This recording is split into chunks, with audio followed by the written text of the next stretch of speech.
Seahawks fans, wherever you may be, welcome back for another edition of the Seahawks Playbook Podcast. Join your host, Bill Alpstead, and co-host, sports writer and football analyst Keith Myers, as we talk Seahawks football.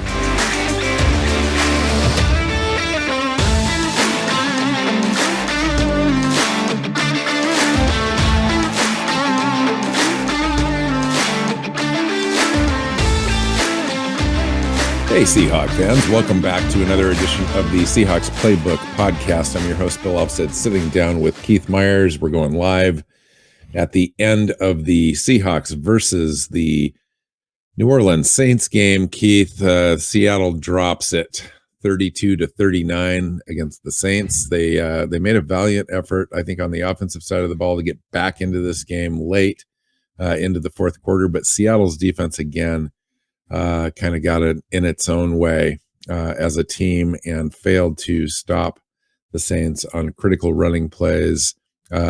Explosive plays abound against the Seahawks defense. Taysom Hill with 3 rushing touchdowns, had in a passing touchdown. Clearly their player of the game. He was the difference, but he wasn't alone. Kamara had a great game rushing. Picked up some key first down conversions, third down conversions for them, first downs, and we didn't do it on the other side. I think we were one of 13 or 14 third down conversion attempts. Geno, tried to play hero, but it just wasn't quite enough. Yeah, I mean, Geno and Lockett, with that big touchdown that got them. The lead there in the fourth wasn't enough because the defense couldn't get a stop ever. And then in the end, Geno had the ball in his hands with a chance to drive him down and win. And instead he takes a 20-yard sack that looked just about as ugly of a play from a quarterback as you'll ever see. Yeah, that was tough. I mean, that's a guy, kind of not used to playing at the end of games, just trying to do too much, just putting really the whole thing on his shoulders. And it's hard to completely blame him. He hasn't been in a lot of those situations, at least for a long time. But he's clearly got to get the ball out there and give his team another day and not take such a big loss. But all around, there were some standout individual performances. But again, that run defense, Keith, I don't even know what to say. I don't have all the stats in front of me right at this moment. Let me pull that up really quick. So Andy Dalton went 16-24 for 187 yards, a touchdown, and interception. Tariq Woolen jumped that route and had a really nice interception on that. We can talk about that later. Taysom Hill had the one pass for 22 yards and the touchdown. I mentioned that. Rushing, Taysom Hill, 9 carries, 112 yards, 12.4 yards per carry, 3 touchdowns. Alvin Kamara, 23 carries, 103 yards, 4.5 average. And then, they were just doing whatever they needed to do against us on the offensive side of the ball. They were converting third downs and not trying to do too much, but clearly just committed to running the ball against the Seahawks for looks like well over 200 yards in this game. 235. And took control of the play clock. Seattle did not convert third downs very well in this game. But they did have some standout performances. Geno Smith, I thought, had an overall really decent game, but he was kind of the only guy out there, 16-25, 268 yards, 3 touchdowns, no interceptions. A little less efficient, though, than you want to see from him. But, you really can't blame him. Over 10 yards per pass attempt. Yeah. And no interceptions. He didn't turn the ball over. He took the one bad sack, and he had a couple of plays where he threw the ball for 2 yards on 3rd and 6 and that kind of stuff. You can't do that. But overall, I mean, he wasn't the reason they lost. He was not the reason they lost. And, right. And, he did his job. The running game did their job. Ken Walker with 8 carries for 88 yards and that big touchdown. That was really sweet. 8 carries for 54 yards before his injury. God, I hope he's it's not as bad as it looks like it might be. It's like a high ankle sprain. Yeah. So you have you've got that. I mean, Lockett, 5 catches, 104 yards, 2 touchdowns, including that one at the end. Metcalf, DK Metcalf looked good. 5 for 80. He did have a couple of drops, which I think hurt, and that fumble. I didn't actually think that. I thought that fumble wasn't a catch, just based on the rule, the way that he caught it and couldn't even really get down on the ground before he was losing control over it. I don't like that call. I get it. I mean, that wasn't why the team lost either. Metcalf did his part. Yeah, a lot of the fans on Twitter are kind of reacting to some of the referee calls in this game. You mentioned that one. You talk about the pass interference thing or defensive holding against Tariq Woolen at an untimely moment that really wasn't holding at all. Tariq was just playing nice and aggressive, a little handsy, but he wasn't holding. He wasn't doing anything past 5 yards to disrupt any sort of timing or anything like that. Just kind of a bad call. But I don't agree, though, that it made a difference in this game. A team's got to work to overcome those sorts of things in almost every game in the NFL. And I thought it was just squarely on the inability of the Seattle defense to kind of get off the field when they needed to.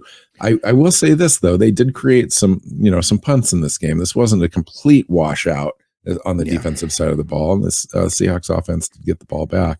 We put up a ton of points. We put up enough points to win most games. But when you give up 39 or however many it was, 39 points to any team in the NFL, you're likely going to be on the losing side of that score. And that's clearly what happened here. Yeah, you're not going to win 48-45 very often in the NFL like Seattle did last week. You have to be a better on defense. And the 12 penalties didn't help. That was a lot of penalty yards in this game. And ultimately, the offense is trying to win shootouts because the defense is not good. And this offense, it's not ready for that. It has some explosive tendencies. And we saw in this game, it had 6 plays of, 32 yards or more. But ultimately, I mean, you're asking a lot for a team with, a rookie running back, 2 rookie tackles, and a quarterback that's been a journeyman backup his whole career. So, I mean, they just need more out of this defense. Yeah, I agree. It's interesting when you take a look at the leading tacklers in this game. Cody Barton had 12 combined tackles, 7 individual tackles. Jordan Brooks, 7 individual tackles, 11 combined tackles. But both of them were somewhat ineffective, if you really think about it. Most of those tackles were clearly past the line of scrimmage. I thought Al Woods had a good game. We mentioned Tariq Woolen. I thought he had an outstanding game, and that interception was pro level. I mean, the anticipation on that thing, the break on the ball, and then just reaching out and using his length to go out and secure that ball was just unreal. And that's 3 turnovers generated by him in 3 games. In the last 3 games. Plus, you add the block kick thing, and he's just playing outstanding. He really is, and he continues to be the steal of this entire draft. I think if you go back right now and redraft this entire draft, Abe Lucas too. Abe Lucas and Tariq Woolen are both going the first round. So he's like a shiny spot in the middle of a sea of dark, because the rest of the it's just not. It hasn't been good. Sea of dark is putting it kindly. Quandre Diggs we need to mention him, because this is a guy that was a free agent. The Seahawks paid to make sure to hit him to come back because they wanted, that veteran presence in the secondary and all that. And he's been good in the past for Seattle in previous years. He is not playing well this year. He is missing tackles. He is missing assignments. He missed that key one against Taysom Hill. When Taysom Hill broke off that 50-plus yarder for the touchdown, it was Quandre Diggs that was playing close to the line of scrimmage. In fact, the entire defense was up in the box, trying to defend that. And as soon as Taysom got past Diggs, it was over. There was nobody behind. Yeah, and you you can't let that play get behind you like that. And as the free safety, as the last guy back, I get him coming up to make the tackle, but for him to just come up and whiff at the line of scrimmage and then to have there's no one behind you after that. Yeah. Barton was out there on the end, and Barton, again,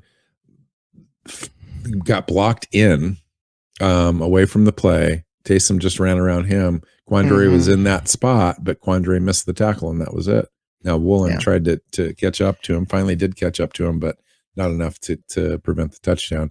I want to mention too today that Ryan Neal got the start over Josh Jones. I think that's about time. Everyone's kind of sensing that. And Ryan Neal had a real nice breakup in the end zone to kind of show his skill set there. He had a few nice plays. I'm surprised they didn't call his name more.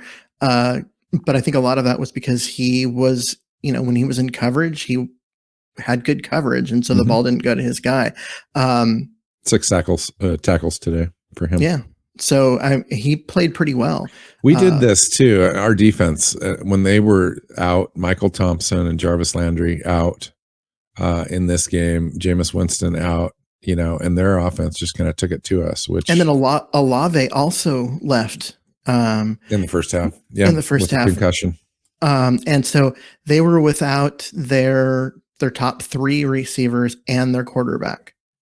And the Seahawks gave up 39 points. We, when we were talking about this game in our pre-matchup show this last week, we talked about this scenario where it would be a shootout. And it was kind of a short conversation because neither of us thought that was likely. But now that I'm looking at it in retrospect and looking at it with the lens of now going through this game, I think that our defense is going to give up 30 points a game as just kind of an average. And the fact that they got 39 doesn't surprise me at all because they're a little better than average offense, but they're not that good. And they're not that good at all. In fact, you go to pre-game stats, they're probably ranked 22nd, 23rd in the NFL in overall offense. Their defense was top 15, but they didn't show that really. That's the part that surprised me in terms of Seattle's offensive performance. Is that it's one thing to light up the scoreboard and put up all the yards against Detroit, whose defense is genuinely bad. It's another thing to go out and do this to the Saints, because the Saints have a good. Yeah, they're a good. What did you think about Geno's performance and the run game overall? Well, I think Geno's performance in the first half was like. I think I texted you. It had a few wow moments. It had me kind of reconsidering my stance on him a little bit, and I was wondering, like, okay, I got to make sure that I'm not letting confirmation bias affect this, because I expect him to, be mediocre. And am I just looking for that? And so I was really thinking of that. And then the second half happened. And yeah, he had the one big throw to Lockett, but that could have been picked if the safety doesn't get himself turned around. And it's just it was not a good performance in the second half. He really struggled, and this is a common theme for Seattle and its offense. Well, I'm going to agree and disagree just a little bit. I think that they needed and required a little bit of adjustment time after halftime. I think the Saints came out and made some good adjustments to really try to focus on our run game and put Geno in a box a little bit, and they were effective at doing that. But I also thought that they later adjusted to that, and Geno made some outstanding throws down the stretch. Also some good decision making, I think, as well, both in terms of hitting the right receivers, but also holding on to the ball and not throwing into tight coverage, as the game developed, down the stretch. But that throw to Tyler Lockett at the end zone to come back and put the Seahawks in the lead at the end there was tremendous.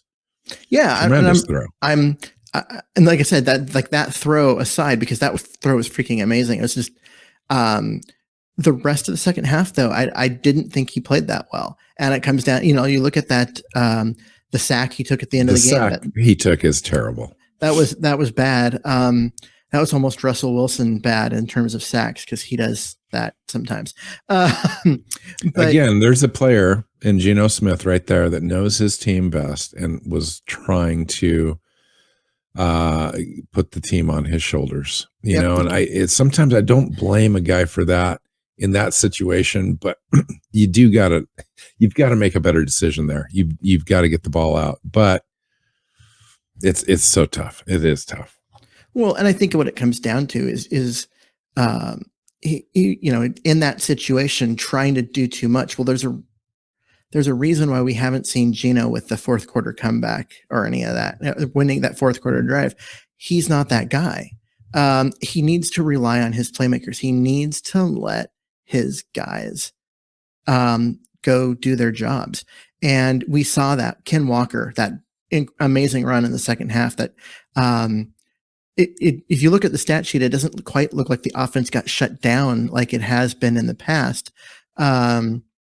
You know, but we only went 1 for 13 on third down conversions. But yeah, well, there's that, and the you know, a lot of the second half, like that second half touchdown was all, you know, that was all Ken Walker and the running game. So there just wasn't enough. There wasn't enough from the offense in the second half to hold on to the win. Especially considering you're trying to keep your defense off the field. And I'm not trying to say this is on the offense. I'm trying to say that if they're going to win, the offense has to be more efficient than that, especially in the second half, because the defense is just that bad. And Camden in the chat just said, yeah, too many sacks while retreating, and for Geno, and I would agree with that. It's one thing to take a sack, you know, stepping up into the pocket and the pocket collapses around you. It's another thing to take a sack 12 yards behind the line of scrimmage because you're running backwards, and that's just not gonna help your team in any way.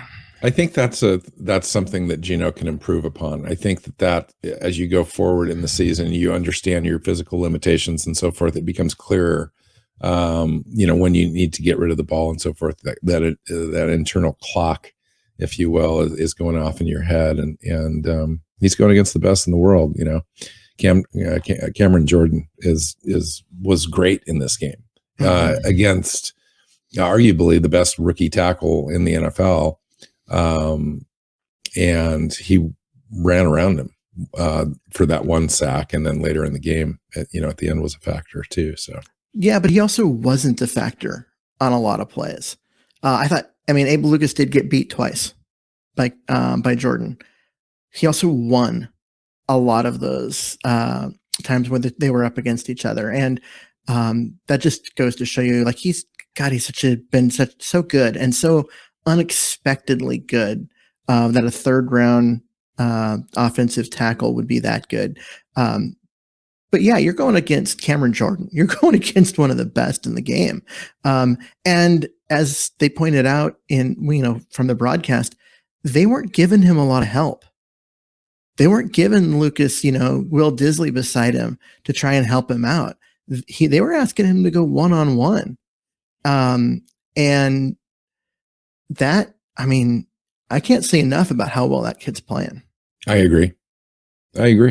I think he's playing better than Charles Cross is. I know, they've said that Charles Cross is going against some of the best defensive ends in the league, but you know what? There's good defensive ends on both sides of the line of scrimmage there in most games, and Abe Lucas is doing a great job. You can't take anything away from him. And their grades overall are somewhat equal.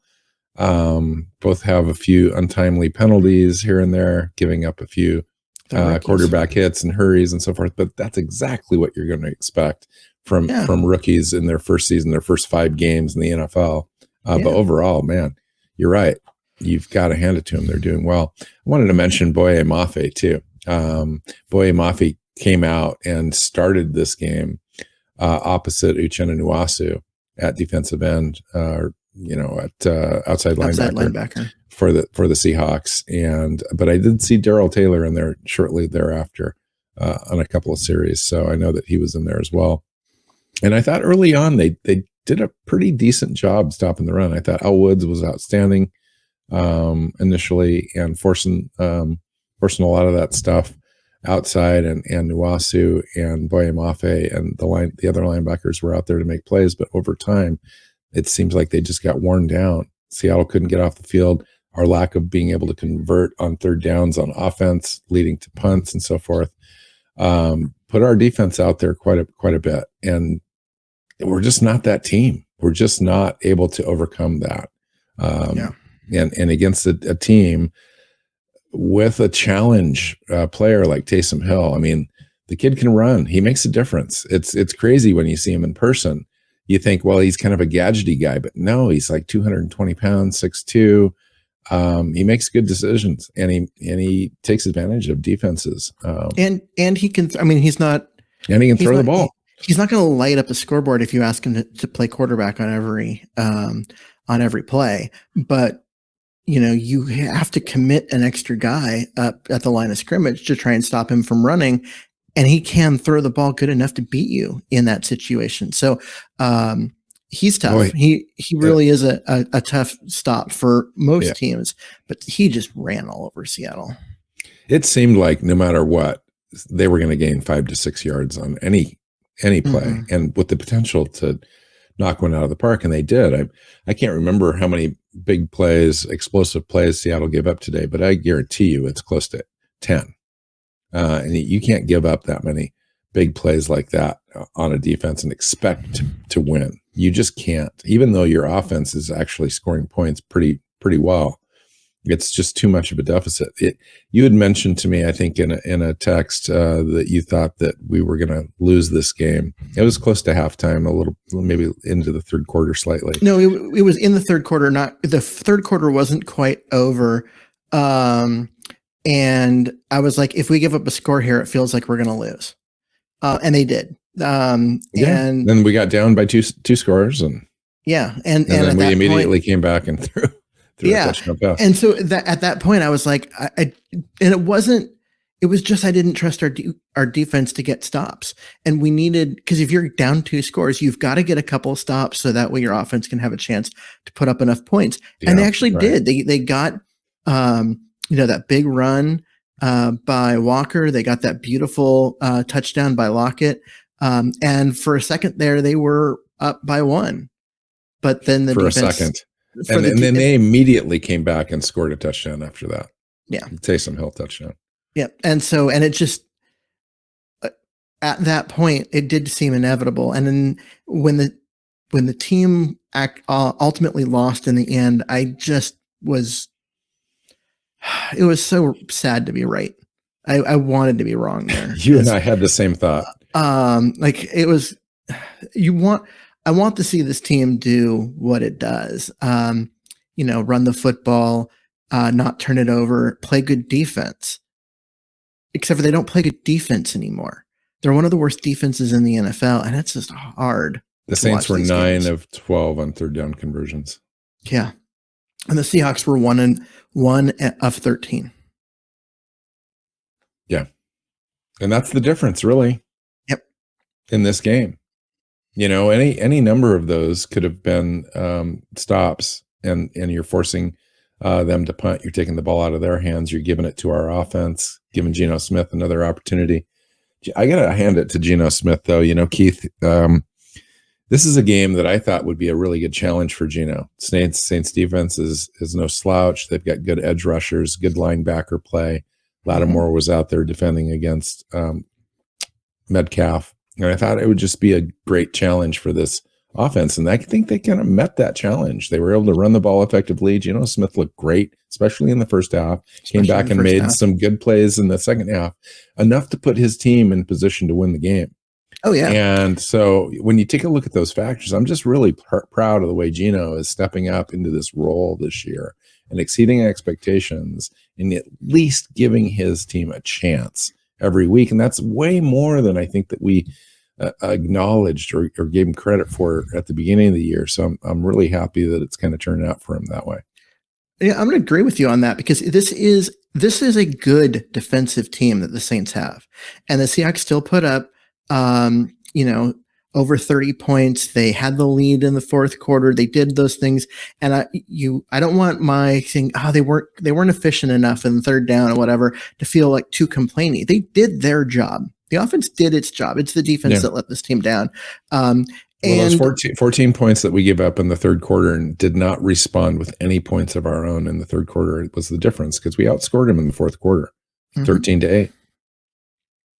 Yep. So, yeah. And then the other part with all of this that I think, since you brought up Geno, I do think you look at the end of the game and you look at what happened at the end of the game. He is a good caretaker of a good offense.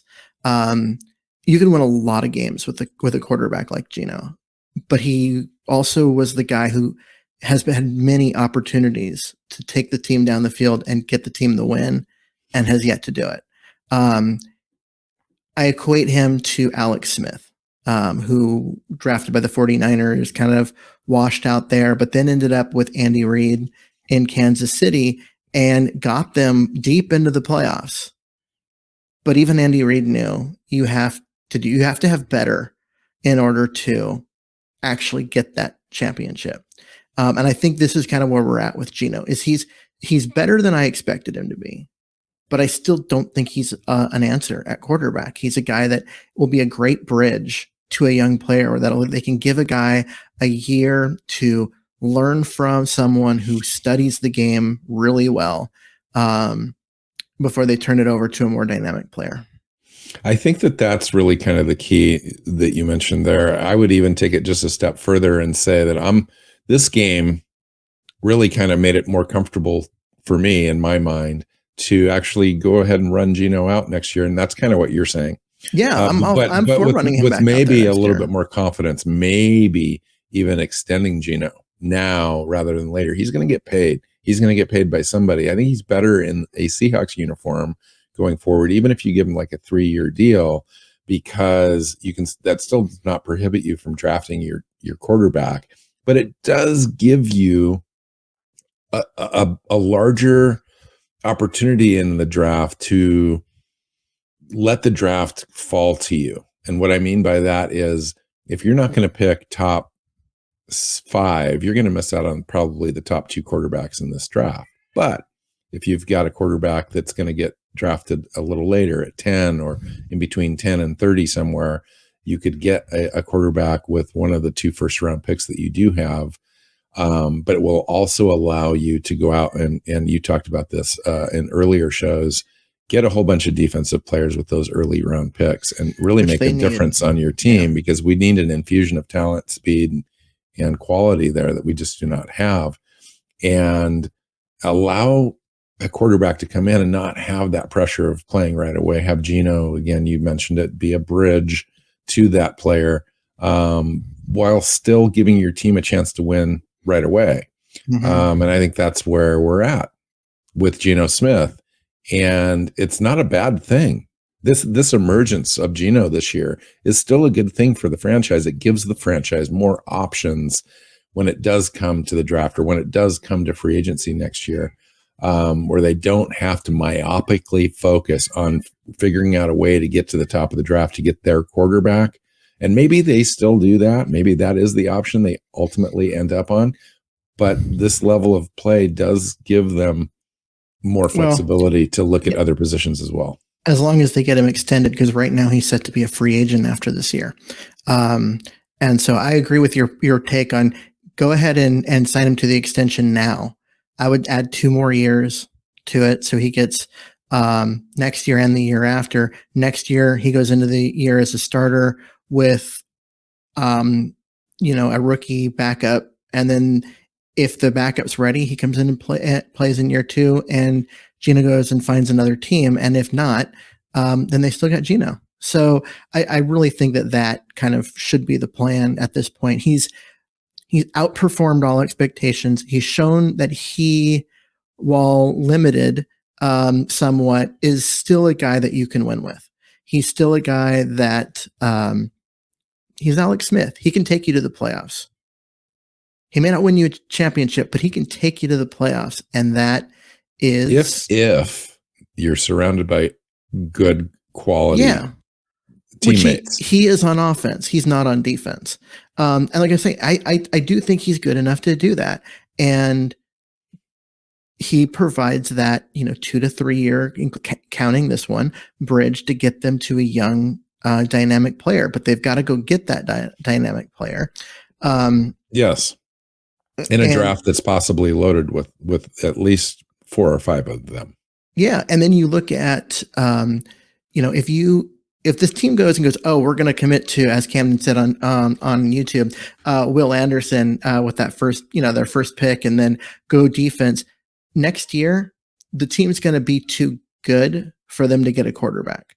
It's got to be this year, because you make that defense too competent, and then you are, picking 26th in the draft order, and you're never in the 20s, right? Yeah, you're never getting a quarterback there. So you have to, when you have the opportunity and you have, probably 2 top 10 picks this year, you have to make one of them count and go and get your guy. And that's because Geno is 32 this year. He'll be 33 next year. He's not getting any younger. And this is the time. This is where you have the draft capital to do it. Doesn't mean Geno's playing bad. He's not your future. And so you've got to adjust for that. You've got to get, as you said, take the opportunity when the opportunity is sitting right in front of you. Doesn't mean the Seahawks are going to do that or go that direction, but we'll find out. I think that the conversation is we're basically saying the same thing, as that we've got options, but that option, should include signing Geno, I think, for a period of time that makes sense for all parties. And I think it makes sense for the Seahawks because he's playing well enough and now diverse enough over a 5-game stretch. Maybe you wait, a little longer, or maybe you wait until after the season, but you're going to have some competitors for sure after this, if Geno continues to play at this level. And it looks like after a 5-game sample that this is what we're seeing now. He's actually grown as a player since we've seen him for any extended period of time.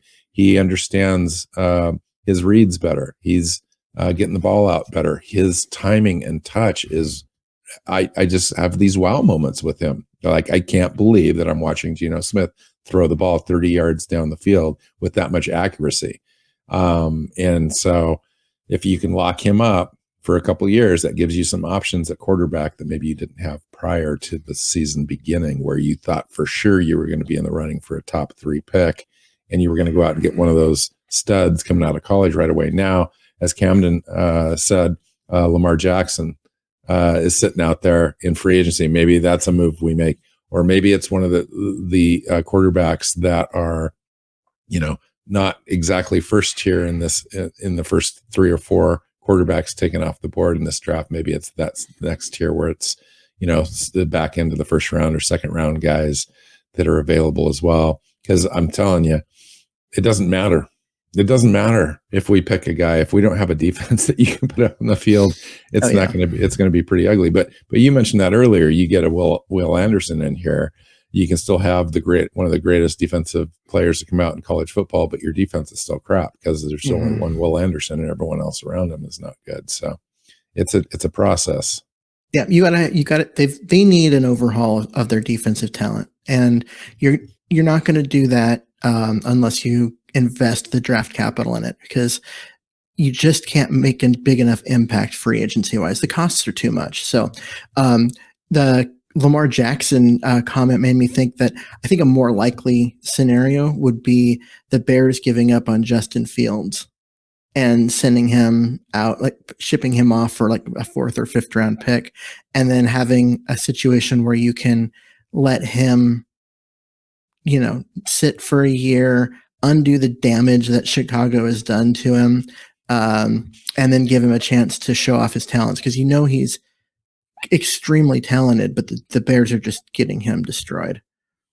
They're ruining him. So interesting, crazy. So what do you think, Keith? I'm gonna bring up our schedule really quick here for at least me, not for the audience, but the Cardinals visit the Seahawks next week. The Cardinals, up until this last game, are 2-2 as well.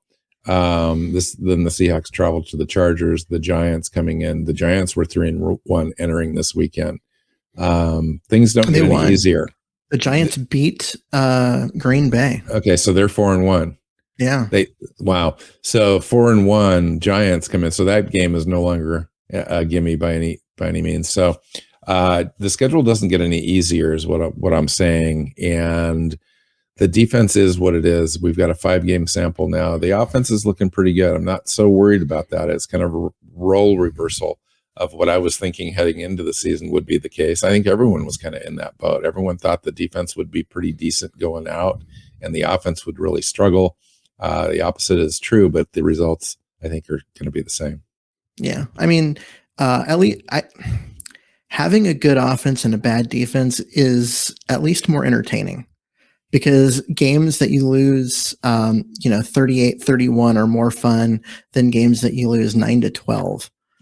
So I get a question for you. I bring up that score because that's the last Denver Broncos score.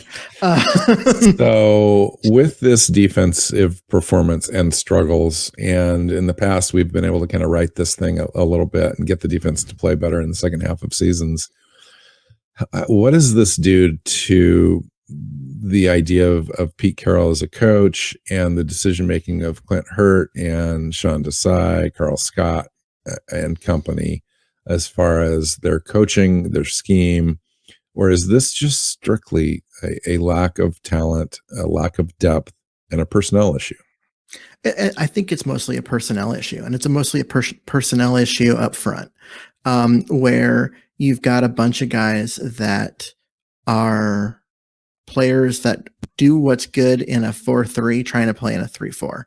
And like Quentin Jefferson is a great example. He's a guy that's been good at getting pressure on the quarterback in the past, and this year he has been completely ineffective at all phases. He's not built to do what the team is asking him to do. That's a problem, right? That was part of the reason why we, struggled so much in past years, was because, you've got Norton, who was trying to turn Jamal Adams into a free safety that runs around in coverage. He's not that guy, right? And they were asking players to do what they're not good at. Now they're doing a much better job of that with the secondary, but up front, they're back to that problem again. But I think it's a personnel issue, because you can't, they're trying to make this shift to the 3-4. And it takes at least a full year, 2 off seasons, to get the personnel worked out before things work out. And it's just, you have to shuffle your roster that much. Quentin Jefferson wasn't a big time signing. He wasn't a guy that was like, first tier of the free agents. He was signed later.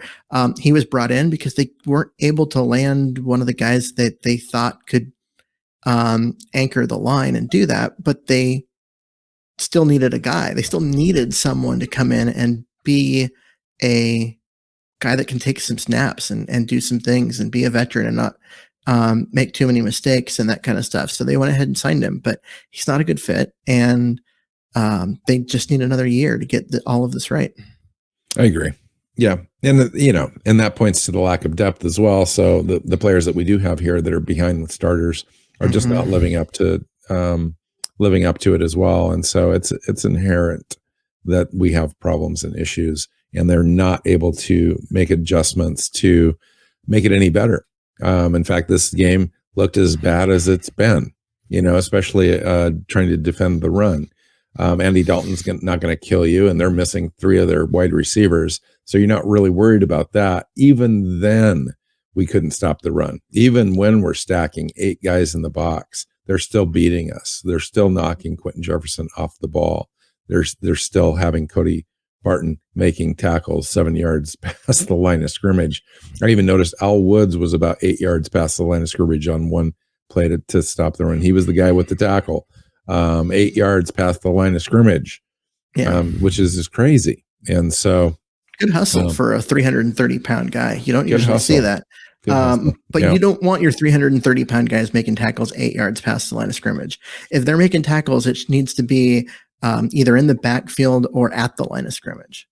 Anywhere behind it, you should have your linebackers coming forward and making those plays. And you see Cody Barton backpedaling a lot. You see Jordan Brooks comes up and makes those plays sometimes, and other times he's making tackles, 6, 7, 8 yards down the field. Right. And that's because he's got one or two double teams coming at him, and he's having to disengage blocks, and he's still fighting through that. I mean, he's not the greatest at disengaging blocks, and then when he does, the plays past him almost, and he's doing arm tackles and getting dragged for an extra 3 yards, and that's happening a lot.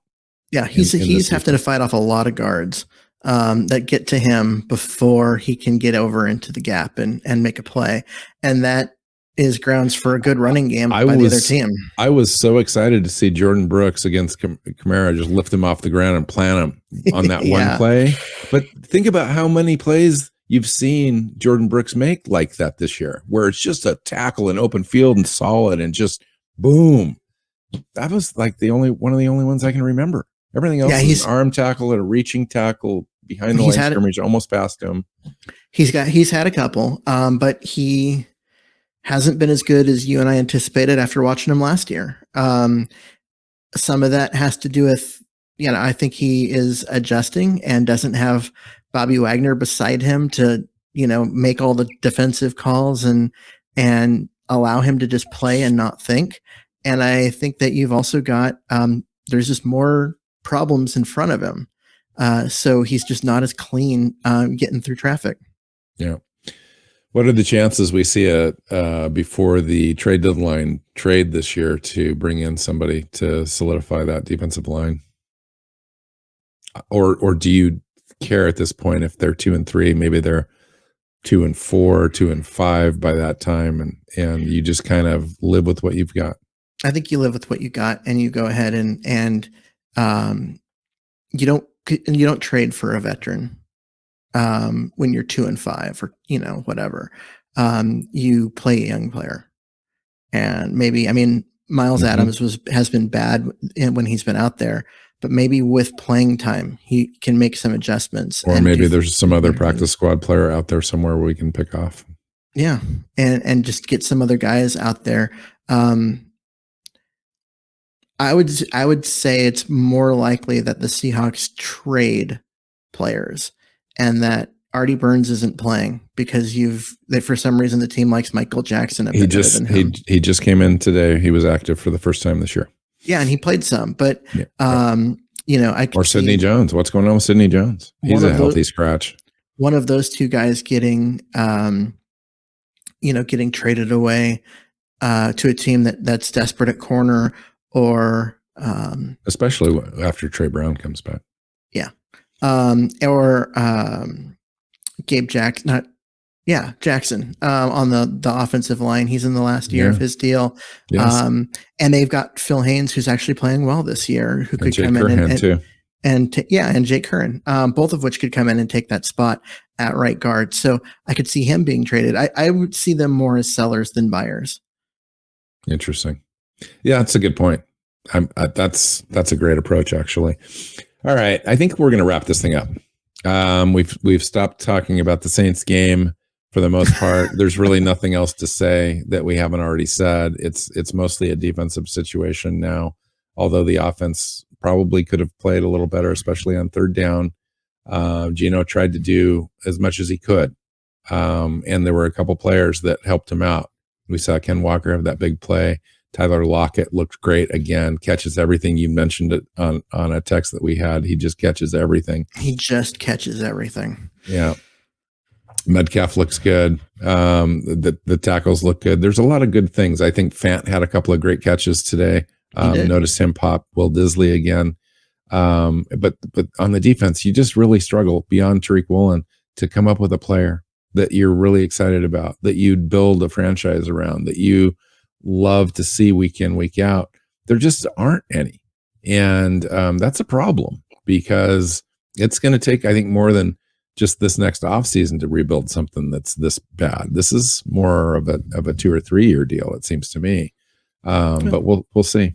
We've got enough. We've got a lot of draft capital. We've got about $30 million, could be 45 if you make some adjustments on the cap this next year to spend in free agency. So there's opportunities there to improve the defense, but we'll see.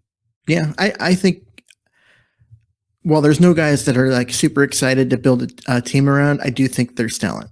I think that Brooks may not have us jumping up and down and, being excited the way Tariq Woolen is, but he's still a guy that he holds the franchise record in tackles. I think you need to pair him though with a better linebacker. Yeah, you gotta pair him with someone. You got to give him some help Cody up front. Barton, and you gotta put someone in front of him. But you've got him. You've got Kobe Bryant, who has started out the year kind of rough, but has played pretty good today, including a forced fumble. So there are some other things that you can work with. Boye Mafe is another one. You've got guys. It's not like you find 11 new starters, or if you count Woolen, 10 new starters. I think you need 6 if you want to be a good defense, 4 if you want to be average, and that's not unheard of when you've got 5 picks in the top 70. That's true, and a little bit of money to spend.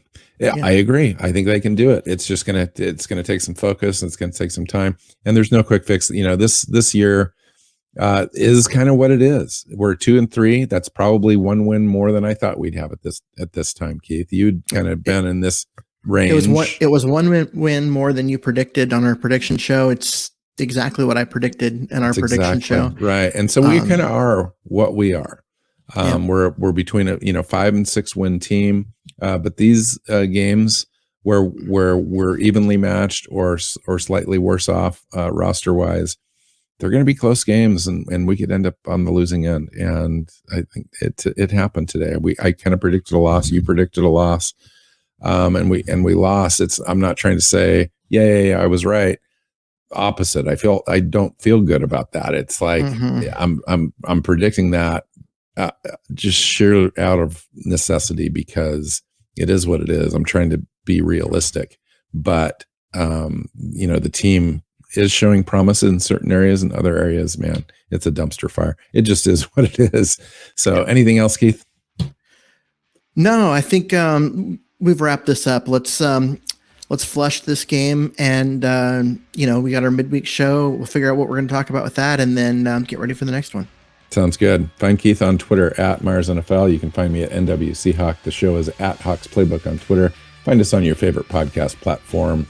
We're all over the place: Spotify, iHeartRadio, Stitcher, Podcast Addict, etc. And then you can find us on our YouTube channel at Seahawks Playbook. So until next time, go Hawks. Go Hawks.